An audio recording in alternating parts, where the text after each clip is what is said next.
नमस्ते ऋषभ को। उम्मीद है आप सबकी तैयारी बढ़िया चल रही होगी भाई।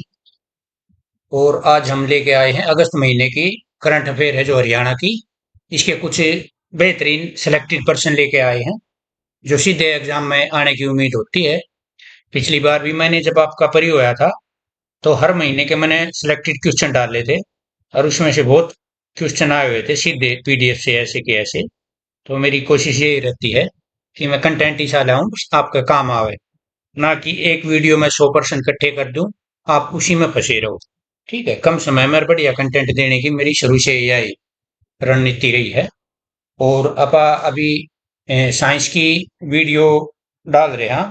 वीडियो तो कम ही डाली है लेकिन पार्ट वाइज प्रैक्टिस सेट और टॉपिक वाइज पीडीएफ अपने टेलीग्राम ग्रुप के अंदर डाल रहे हैं जिसका नाम है एचएसएससी गुरुकुल। ठीक है, और पसंद आ रहा है बढ़िया बड़का को। और आज हम एक वीडियो और लेकर आवांगे रूरल मार्केटिंग के ऊपर, बढ़िया बढ़िया प्रश्न की। और फिर इंश्योरेंस के ऊपर तो मैं मोटे मोटे सारे जो नए सब्जेक्ट हैं इनके सारे इंपॉर्टेंट है प्रश्न करवा दूंगा। और जो सीरीज चल रही है वो चलती रहेगी। हरियाणा जीके का भी चलावांगे आप एक सीरीज सिलेक्टेड पर्सन, और इंडिया जीके के भी चलावांगे मिक्स सिलेक्टेड। ठीक है, जैसे जैसे टाइम मिलता रहेगा मैं डालता रहूंगा। ठीक है, तो ज्यादा टाइम ना लेते हुए अपनी क्लास शुरू करते हैं अभी। देखो, प्रश्न नंबर 1 है, हरियाणा के गुरुग्राम जिले में कितने एकड़ भूमि पर मात्र वन, ठीक है, मात्र वन विकसित किया जाएगा? कितने एकड़ भूमि पे? तो 750 एकड़ भूमि पे विकसित किया जाएगा। ठीक है, जिस प्रश्न में मेरे को ये लगा ना उसमें एक्स्ट्रा इंफॉर्मेशन देनी है जरूरी, मैंने वो दे रखी है, बाकी फालतू कुछ भी नहीं उठा रखा है। ठीक है, तो 750 एकड़ में गुरुग्राम जिले में मात्र वन। ठीक है, ये थोड़ा ध्यान रखना है, प्रश्न आ जाते हैं ऐसे। ठीक है, ये अरावली के जंगलों में विकसित किया जाएगा। और इसका उद्देश्य है कि पौधे ज्यादा से ज्यादा लगाकर जो शहर को है ना वो प्रदूषण मुक्त करना है। ठीक है, ये इसका उद्देश्य है। अगले प्रश्न पर चलते हैं। हरियाणा में खेल महाकुंभ का आयोजन कितने जिलों में किया गया? ठीक है, कितने जिलों में किया गया? 4 जिलों में किया गया। ठीक है, और इसकी शुरुआत हुई थी 2 अगस्त को। ठीक है, ये इसमें 26 खेलों में 15,000 खिलाड़ियों ने भाग लिया था। और ये 4 जिले कौन से हैं? पंचकुला है, रोहतक, सोनीपत और फरीदाबाद। ठीक है, इन 4 जिलों में खेल महाकुंभ आयोजन किया गया था। 4 जिले और ये डेट, बस ये दो चीज याद रख लेना, इसी में से प्रश्न पड़ जाएगा पड़ेगा। तो आगे चलते हैं भैया। हरियाणा में 3 दिवसीय 7वें फल उत्सव मेले का आयोजन कहाँ किया गया? ठीक है, तो ये लाडवा में किया गया, कुरुक्षेत्र में। ठीक है, 7वें फल उत्सव मेले का आयोजन। ठीक, तो कुरुक्षेत्र स्थित उप उष्ण कटिबंधीय फल केंद्र है जो लाडवा में, और इसमें इसका आयोजन किया गया था। और इसके मुख्य अतिथि थे कृषि और कल्याण मंत्री श्री श्याम सिंह राणा थे। ठीक है, मुख्य अतिथि रहे। यह फल केंद्र 2016 में इजराइल के, जो इजराइल था ना, इसकी सहायता से स्थापित किया गया था कुरुक्षेत्र। ठीक है, लाडवा केंद्र, ये क्वेश्चन पहले भी आ रखा है, इंपॉर्टेंट क्वेश्चन है। आगे चलते हैं। पहला आदर्श सौर ग्राम। ठीक है, इंपॉर्टेंट प्रश्न है, सारे मैंने इंपॉर्टेंट ले रखे हैं। ठीक है, एक भी प्रश्न आपको ये नहीं लगेगा कि ये ना आ सकता हो। पहला आदर्श सौर ग्राम हरियाणा के किस जिले में बना है? तो ये बाड़ू में मिला है, कैथल में। ठीक है, कहाँ? बाड़ू कैथल में पहला आदर्श सौर ग्राम। ठीक है, हरियाणा के कैथल में बना है। आदर्श सौर ग्राम कार्यक्रम के तहत ये हर जिले में हर गांव को ऐसे विकसित किया जाएगा। ठीक, हरियाणा में अब बीपीएल और एएवाई, बिलो पॉवर्टी लाइन और अंत्योदय अन्न योजना कार्ड धारक हैं जो, उनको राशन डिपो पर 1 लीटर सरसों का तेल कितने रुपए में मिलेगा? इसमें क्या था कि देखो, ये अपने डिपार्टमेंट से आ गया। इसमें पहले 2 लीटर मिलता था, तो उसके 20-20 रुपए लेते थे, 40 रुपए लेते थे 2 लीटर के। तो 1 लीटर का तो ऑप्शन था ही नहीं, 2 लीटर की बोतल आती है। ठीक है, तो अब इन्होंने क्या कर दिया कि रेट बढ़ा दिए। अगर हम 2 लीटर लेंगे, 1 लीटर लेंगे तो 30 रुपए का, और 2 लीटर लेंगे तो 100 रुपए का। इसमें और भी थोड़ा बहुत अमेंडमेंट चल रहा है, जैसे ये कोई कितने यूनिट पे कितने लीटर मिलेगा, प्रोसेस में है। तो अभी ये अगर आपसे पूछा जाता है, 1 लीटर के तो 30 रुपए और 2 लीटर के 100 रुपए। ठीक है, ध्यान रखना। हरियाणा में गरीबी रेखा से नीचे जीवन यापन करने वाले बीपीएल और एएवाई अंत्योदय अन्न योजना कार्ड धारकों को राशन डिपो पर मिलने वाला सरसों का तेल अब 30 रुपए प्रति लीटर मिलेगा। और 2 लीटर लेंगे तो 100 रुपए में, और पहले ये 20 रुपए प्रति लीटर मिलता था। ठीक है, और ये 1 जुलाई से लागू हुआ है, ध्यान रख लेना। ठीक है, बढ़िया प्रश्न है आज का। अगला प्रश्न देखते हैं। 71वें राष्ट्रीय फिल्म पुरस्कार में किस हरियाणवी फिल्म निर्माता की फिल्म को बेस्ट शॉर्ट फिल्म के लिए चुना गया है? ठीक है, तो ये अपने फिल्म निर्माता है मनीष सैनी। ठीक है, आंसर इसका सी है। ठीक है, देख लेते हैं इनके बारे में। ये महेंद्रगढ़ के अटेली से हैं और इनकी फिल्म थी गिद्ध द स्क्वेंजर को बेस्ट शॉर्ट फिल्म के लिए चुना गया। ये फिल्म का नाम भी देख लेना। और कहां से है ये? महेंद्रगढ़ से मनीष सैनी। ये तीन चीज कर लेना इसको। डिजिटल पुलिसिंग में हरियाणा राज्य देश भर में कौन सी बार नंबर वन रहा? ठीक, कौन सी बार रहा नंबर वन पे? अभी लगातार चलता आ रहा है डिजिटल पुलिसिंग में। ठीक है, डिजिटल पुलिसिंग सेवा में। ठीक है, तो ये 17वीं बार हरियाणा नंबर वन पर रहा है। ठीक है, 17वीं बार। चले आगे। हरियाणा राज्य पुलिस शिकायत प्राधिकरण के अध्यक्ष कौन बने हैं? देखो, इसके शायद पहले एक क्वेश्चन आया था एक बार पेपर में। उस टाइम पे इसके अध्यक्ष है श्री पी के दास। ठीक है, और अब भी ये चेंज हुए हैं, तो ये इंपॉर्टेंट पर्सन है क्योंकि एचएसएससी ऐसे पर्सन उठा लेती है। तो ये डॉक्टर आर सी मिश्रा बने हैं इसके अध्यक्ष। ठीक है, हरियाणा राज्य पुलिस शिकायत प्राधिकरण के अध्यक्ष डॉक्टर आर सी मिश्रा। ठीक है, आगे चलते हैं। 18वें गतिशीलता भारत सम्मेलन प्रदर्शनी की मेजबानी हरियाणा के किस जिले को मिली है? 18वें गतिशीलता भारत सम्मेलन प्रदर्शनी। ठीक, तो ये मिली है गुरुग्राम को। ठीक है, 7 से 9 नंबर के बीच होगा। ये डेट इतनी इंपॉर्टेंट नहीं है, बस गुरुग्राम याद कर लेना। हरियाणा के किस जिले के फरल गांव में 8वीं से 11वीं शताब्दी के बीच के गुर्जर प्रतिहार काल की एक टूटी मूर्ति मिली है? ठीक है, किसके काल की? गुर्जर प्रतिहार काल की एक टूटी मूर्ति मिली है। तो फरल गांव सबको पता है आपने, ये कैथल में है। ठीक है, देख लिए। छात्रों को सामाजिक सरोकार से जोड़ने वाला देश का पहला विश्वविद्यालय कौन सा बना है? ठीक है, छात्रों को सामाजिक सरोकार से जोड़ने वाला, तो ये बना है महर्षि दयानंद विश्वविद्यालय रोहतक में है। ठीक है, सी ऑप्शन है। और सोशल कनेक्ट ऐप शुरू कराया इन्हें। ये पहली यूनिवर्सिटी है जिसने ऐप शुरू कराया है, ध्यान रखें। हरियाणा के किस जिले में विभाजन विभीषिका स्मृति दिवस पर राज्य स्तरीय कार्यक्रम का आयोजन किया गया? ठीक है, तो ये फरीदाबाद में किया गया। ऐसे प्रश्न पूछ लेता है एचएसएस। ठीक है, 14 अगस्त 2025 को किया गया है विभाजन विभीषिका स्मृति दिवस। ये डेट भी याद कर लेना आप। ठीक, 14 अगस्त। कहा? फरीदाबाद में। 79वें स्वतंत्रता दिवस 2025 के अवसर पर हरियाणा के कितने पुलिस अधिकारियों को सम्मानित किया गया? बढ़िया प्रश्न है, पहले आया हुआ है। तो ये 13 पुलिस अधिकारियों को सम्मानित किया गया है। ठीक है, कितने? 13 पुलिस अधिकारियों को 79वें स्वतंत्रता दिवस 2025 के अवसर पर। ठीक है, ये 15 अगस्त 2025 के अवसर पर राष्ट्रपति द्रौपदी मुर्मू द्वारा पंचकुला के पुलिस कमिश्नर श्री शिभाष कविराज व राज्य सतर्कता एवं भ्रष्टाचार निरोधक ब्यूरो के आईजी श्री कुलदीप सिंह को उत्कृष्ट सेवाओं के लिए राष्ट्रपति पुलिस पदक, ठीक है, दोनों नाम याद कर लेना, और 11 अन्य अधिकारियों व जवानों को सराहनीय सेवाओं के लिए सम्मानित किया गया है। ठीक है, टोटल है 13 और 2 ये याद कर ले, बस इतना ही बोलते हैं। हरियाणा के मुख्यमंत्री जी ने 15 अगस्त 2025 को स्वतंत्रता दिवस के अवसर पर किस जिले में झंडा फहराया? ये बहुत ही अच्छा प्रश्न है और पहले ये आया हुआ है। ठीक है, पहले आया हुआ है प्रश्न, बहुत ही अच्छा प्रश्न है। तो मुख्यमंत्री जी ने फहराया है रोहतक में। ठीक है, 2025 में। और 2024 में कहां फहराया था इन्होंने? कुरुक्षेत्र में। दोनों डेट याद कर लेना, वेरी वेरी इंपोर्टेंट है। ठीक है, इन्हें 15 अगस्त 2025 में फहराया अभी रोहतक में, और 24 में फहराया कुरुक्षेत्र में। पजल मत होना, दोनों याद कर लेना। मैंने इसलिए डाला है कि पिछले साल का भी साथ के साथ याद हो जाएगा।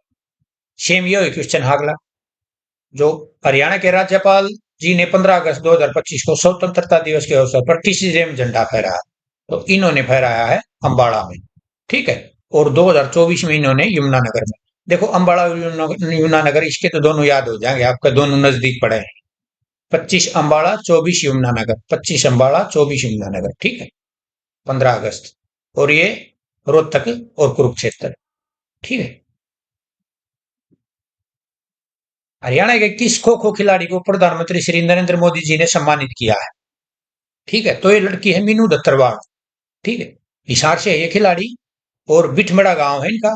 जो अभी खो खो वर्ल्ड कप हुआ था उसमें टीम इंडिया को उसने स्वर्ण पदक जिताया था।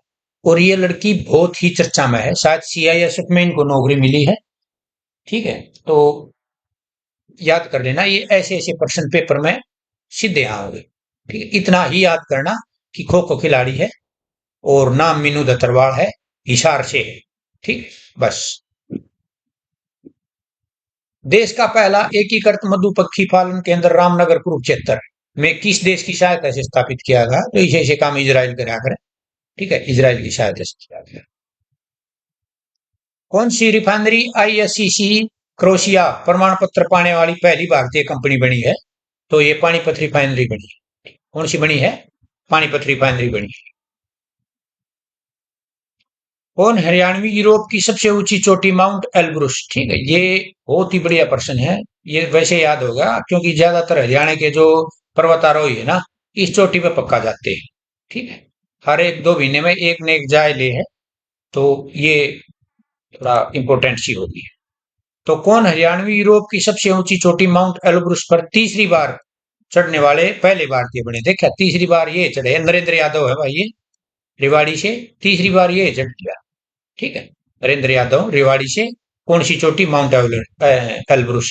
ये बात याद रखिएगा। स्वामी भीष्म महाराज के स्मृति दिवस पर किस जिले में प्रदेश स्तरीय कार्यक्रम आयोजित किया गया? ठीक है, स्वामी भीष्म महाराज, तो ये कुरुक्षेत्र में आयोजित किया गया है। ठीक है, कहाँ किया गया है? कुरुक्षेत्र में। हरियाणा सरकार ने अब ढाणी गारण, ठीक है, ढाणी गारण गांव का नाम बदलकर क्या रख दिया कर दिया है? ये बढ़िया प्रश्न है। ढाणी गारण, इसका नाम रख दिया हरियाणा सरकार ने हंसनगर। ये कहाँ है? ये हिसार के अंदर है। ढाणी गारण गांव हिसार में है, लेकिन इसका नाम कर दिया हंसनगर। और एक यमुनानगर का गांव था अलीपुर, इसका नाम कर दिया आर्यपुरम। अलीपुर का आर्यपुरम। और महेंद्रगढ़ का था अकबरपुर नांगल, और इसका नाम बदल कर दिया नांगल हरनाथ। ठीक है, तीनों है, इंपोर्टेंट है, प्रश्न आ जाता है, घेर देती है एसएससी पेपर में। ठीक है, अगले प्रश्न पर चलते हैं। हरियाणा में किस देश के सहयोग से global artificial intelligence AI centre स्थापित होगा? ठीक है, तो ये इजराइल की सहायता से होगा। किसकी सहायता से? इजराइल की सहायता से। पलवल जिले के किस खिलाड़ी ने एशियन शूटिंग चैंपियनशिप 2025 में स्वर्ण पदक जीता है? ठीक, स्वर्ण पदक की याद रखना, ये कपिल बेंसला है। एक तो ये पूछ ले भाई ये किस खेल से संबंधित है, तो ये शूटिंग से है। और किस गेम में जीता है? इसमें जीता है एशियन शूटिंग में के स्वर्ण पदक। और कौन से डिस्ट्रिक्ट से? पलवल से। हरियाणा युवाओं को उद्यमिता के लिए प्रेरित और प्रशिक्षित करने के लिए किस आयोग का गठन किया है? तो ये पढ़ लिया होगा आपने, हरियाणा राज्य उद्यमिता आयोग। ठीक है। अगस्त 2025 में पंजाब एवं हरियाणा हाईकोर्ट में महिला न्यायाधीशों की संख्या कितनी हो गई है? ये 18 हो गई है। कितनी हो गई है? 18। किस हरियाणवी पहलवान खिलाड़ी ने बुल्गारिया में जूनियर वर्ल्ड चैंपियनशिप में 57 किलो भार में स्वर्ण पदक जीता है? ठीक है, तो ये लड़की है तपस्या गहलोत, ये भी चर्चा में है। तपस्या गहलोत झज्जर से है ये। और 57 किलो भार गोल्ड मेडल जीता है। ये 3 चीज, नाम, खेल, कितना किलो, कौन सा डिस्ट्रिक्ट। ठीक है, तपस्या गहलोत है झज्जर से। विश्व उद्यमिता दिवस जो 21 अगस्त को मनाया जाए हर साल। कब? 21। पर हरियाणा के किस जिले में राज्य स्तरीय कार्यक्रम का आयोजन किया गया? तो ये हिसार में किया गया है। ठीक है, डेट देख लेना। और जगह हिसार। हिसार में कितने एकड़ में एकीकृत विनिर्माण क्लस्टर विकसित किया जा रहा है? तो ये 2988 एकड़ में किया जा रहा है। ठीक है, कितने एकड़ में? 2988 एकड़ में। हरियाणा के साथ किस राज्य ने यमुना नदी के वाटर पाइपलाइन प्रोजेक्ट के लिए एएमओयू पर हस्ताक्षर किए हैं? तो ये राजस्थान ने किए हैं यमुना नदी के लिए। ठीक है। बड़ोपल गांव जिसमें हरियाणा के मुख्यमंत्री जी ने स्वामी राजेंद्र नंद है महाराज जी, इनके नाम पर एक वन्य जीव उपचार केंद्र का नाम रखने की घोषणा की है। और ये फतेहाबाद जिले में है, बड़ोपल गांव। ठीक है, बडोपल फतेहाबाद जिले में। ठीक। करुणा जांगड़ा, जिसने मात्र 33 मिनट और 59 सेकंड में संपूर्ण सुंदरकांड का पाठ कर रिकॉर्ड बनाया है, विश्व रिकॉर्ड बनाया है इन्होंने। और हरियाणा के किस जिले से हैं? ये पानीपत से हैं। ठीक, कहाँ से हैं? पानीपत से। नाम और डिस्ट्रिक्ट, बस इतना ही बहुत, सुंदरकांड याद रख लियो। राकेश का ध्यान, जिसने माउंट एलब्रुस की दो चोटियां 4.25 घंटे में, देख पहले भी ऊपर माउंट एलब्रुस का था, अरे भी नीचे ही पर्सन आ गया, क्योंकि इस पर हरियाणा के जो पर्वतारोही सबसे ज्यादा जानते हैं। माउंट एलब्रुस की दो चोटियां 4.25 घंटे के अंतराल में फतह कर विश्व रिकॉर्ड बनाया है। वे हरियाणा के राकेश का दन झज्जर जिले से। ठीक, ध्यान रखो। हरियाणा में सहकारी क्षेत्र की पहली सूरजमुखी तेल मिल कहाँ स्थापित की जाएगी? तो ये शाहबाद कुरुक्षेत्र में की जाएगी। ये 8.97 एकड़ में। ठीक है। हरियाणा और गुजरात तक बढ़ते थार रेगिस्तान को रोकने के लिए कितने किलोमीटर लंबी ग्रीन वॉल बनाई जा रही है? तो ये 1400 किलोमीटर लंबी एक ग्रीन वॉल बनाई जाएगी। थार रेगिस्तान है जो हरियाणा से गुजरात तक। ठीक है। हरियाणा सरकार ने जो राई है खेल विश्वविद्यालय सोनीपत में, वही अपने पास अपना ये चार्ज है उसके पास, अपने पास इसी का, राई ब्लॉक का, तो स्थित खेल विश्वविद्यालय को किस साल होने वाले ओलंपिक के लिए नोडल सेंटर बनाया है? तो ये 2036 में जो ओलंपिक खेल होंगे ना, और इसमें भारत ने भी अपनी दावेदारी दे रखी है कि हम करवा देंगे अहमदाबाद गुजरात में, और कतर ने भी दे रखी है। लेकिन जो फैसिलिटी के हिसाब से है वो कतर स्ट्रांग है, बाकी देखते हैं कहाँ होगा। ठीक है। ज्यूरिख डायमंड लीग फाइनल 2025 में नीरज चोपड़ा ने कौन सा पदक जीता? सौ। ठीक है। तो इसने रजत पदक जीता, दूसरे स्थान पर आया है भाइयों, रजत पदक। ठीक है। और 85.01 मीटर लंबा इसने भाला फेंका है। ठीक। तो ये 36 पर्सन थे अगस्त करंट अफेयर के बेहतरीन सिलेक्टेड पर्सन है। अगर इस महीने से पेपर में कोई पर्सन आया तो इस पीडीएफ से बाहर मेरे को लगता नहीं आएगा। बाकी वही पेपर सेट है, पूछने वाला कुछ भी पूछ सकता है। ठीक है। अगर उसने आपको नंबर देना है तो आपके मामा के का नाम भी पूछ सकता है पेपर में। अगर फंसाना है तो अपने नाम मामा नाम भी पूछ सकता है पेपर में। ठीक है। तो अपनी तैयारी करते रहो, जैसा टाइम मिलता है मैं वीडियो भी डालता रहूंगा और पीडीएफ भी डालता रहूंगा ग्रुप में। बाकी जो अभी बच्चों की हालात हैं उसको देखकर लगता नहीं बच्चे पढ़ने में सीरियस हैं। ठीक है। बहुत बहुत धन्यवाद, आपने टाइम दिया। अपनी क्लास होती है यही खत्म।